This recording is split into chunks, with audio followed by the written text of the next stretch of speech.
All right, everyone, welcome to our first lesson for this week. We're going to be talking about civil rights this week. So this is the first lesson for this week. As you'll see, there's many of them. But we're going to be talking about the fight for civil rights begins, basically.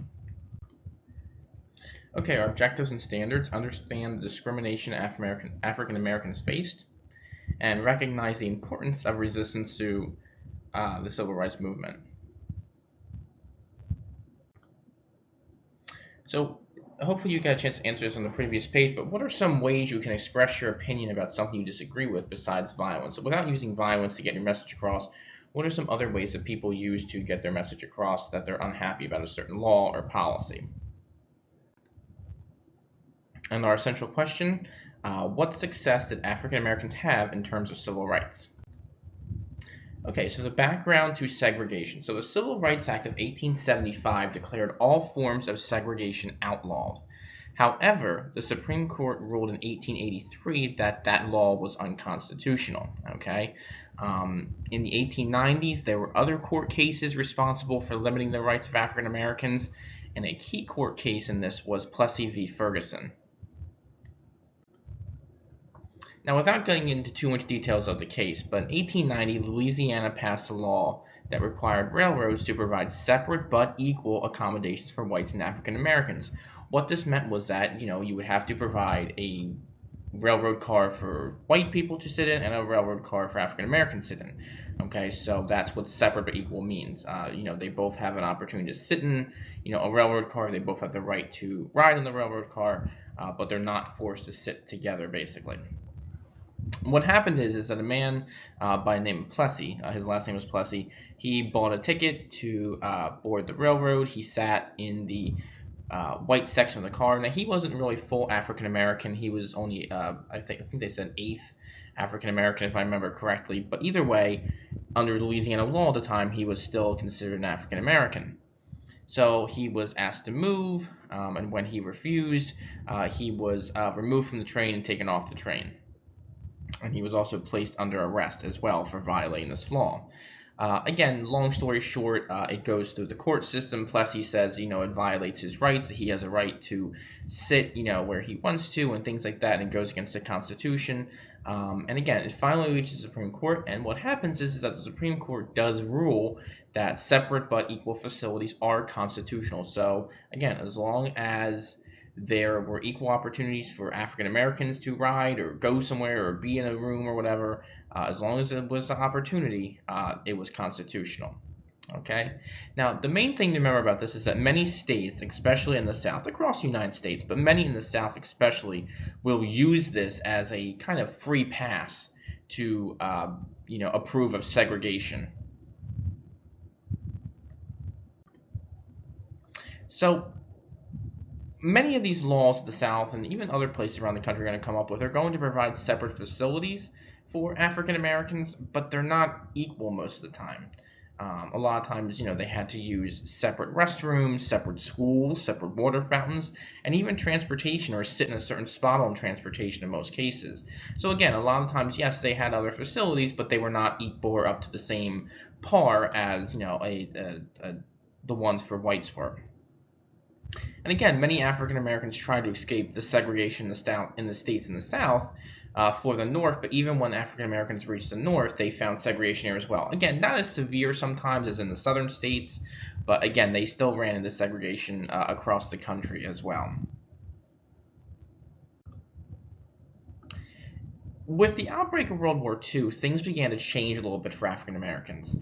Many African Americans found jobs because many white soldiers had gone off to war, and even African American troops served in the war and fought for freedom and things like that. And another big factor to remember that we talked about this a little bit during World War II with the home front, is that President Roosevelt ended discrimination for hiring in federal agencies. So again, all these kind of combination of things kind of lead to African Americans feeling confident and feeling the power to fight for equal rights.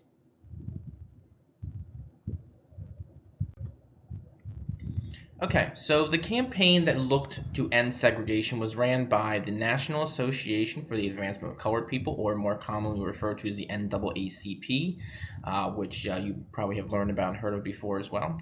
It had been around since about the turn of the century, But either way, Charles Hamilton Houston was the chief legal counsel, so the lawyer for the organization from 1934 until 1938.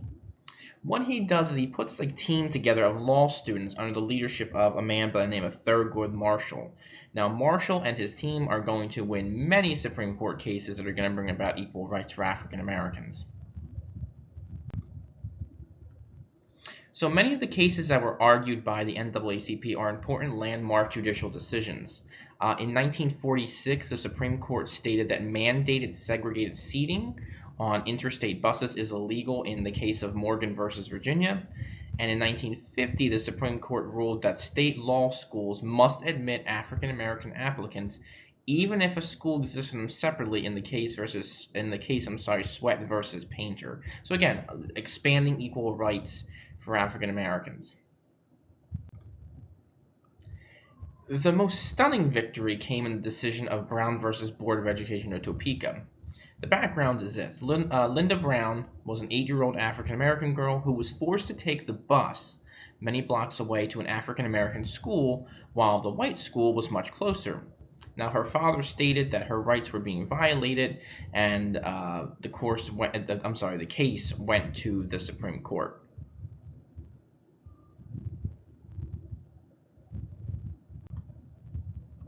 So in a big victory for schools, or in schools I should say, the Supreme Court ruled that segregation in schools is illegal on May 17, 1954. Okay, and this ruling is going to impact the lives of children in every state in the United States at this time. And this picture here is a picture with her mother sitting with her daughter holding a newspaper the day after the court made the decision, and it reads, High Court bans segregation in public schools. Again, she's kind of looking at her, knowing that, this is going to be a better opportunity in life for her daughter, because now, African American children and white children will have the same facilities, the same type of education.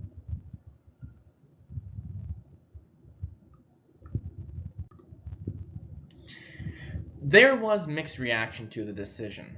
In some places, desegregation happened with little to no problems.